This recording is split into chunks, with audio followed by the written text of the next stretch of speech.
We have a chapter here in North Carolina, and we have an office right here in Cary. Jenny, where are you? Jenny Wayne, she's come to speak to our class. She's done so much for us, and they're going to volunteer. They'll tell you about volunteering over there, and we're so thankful that she came to hear them.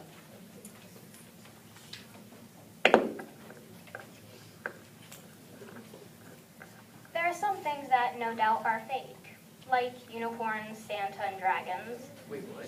Then there are the things that people recognize but pass over, like domestic violence, local poverty, and homelessness. One thing that me and my partner Sandra have realized people recognize but overlook is leukemia. Sure, most of the time you'll hear about leukemia in the paper, on the news, and you'll read about a survivor doing something inspirational. But then you'll just smile and pass on with your day. A select few fail to realize that these people are real and their cause is real. Most people fail to realize that there's something they can do about it.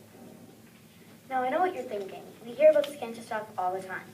Seems like every time I turn around, these advocates are holding out flyers or asking for donations. But stop yourself right there. This is Callie.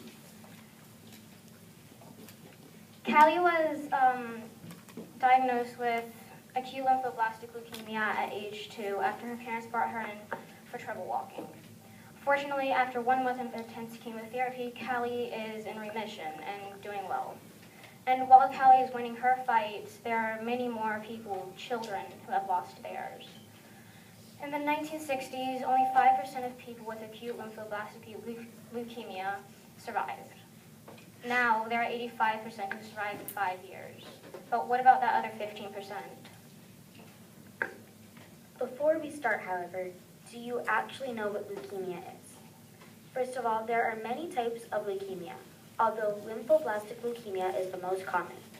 ALL starts from an early version of white blood cells called lymphocytes in the bone marrow, which is what produces your blood cells. If someone with leukemia produces dysfunctional blood cells, they cannot fight leukemic cells that are in their body. While scientists don't know what the cause of leukemia is yet, they say it has something to do with changes in DNA causing leukemic cells. Now, these leukemia cells should be fought by white blood cells, who are the guards of your body, but again, since those leukemia produce abnormal blood cells, they cannot fight the illnesses and disease that is in their body, and leukemia will get to the spleen, liver, and brain. Think of it like this. White blood cells are the guards of your body. And so if you can't form them, then you can prevent yourself from getting diseases or illnesses.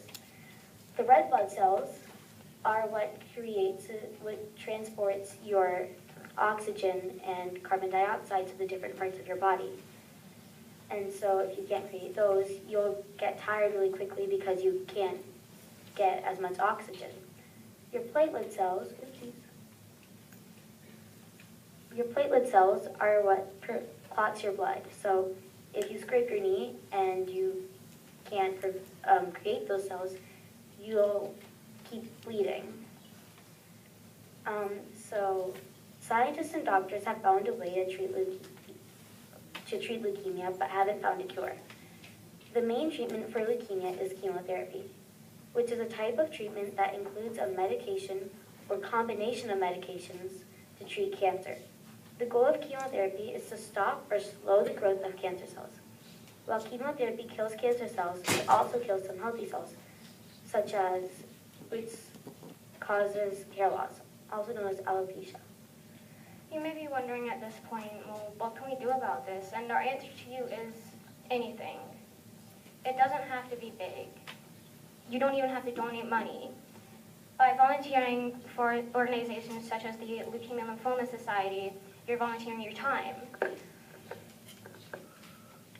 The LLS Society holds events and walks such as the Light Night Walk.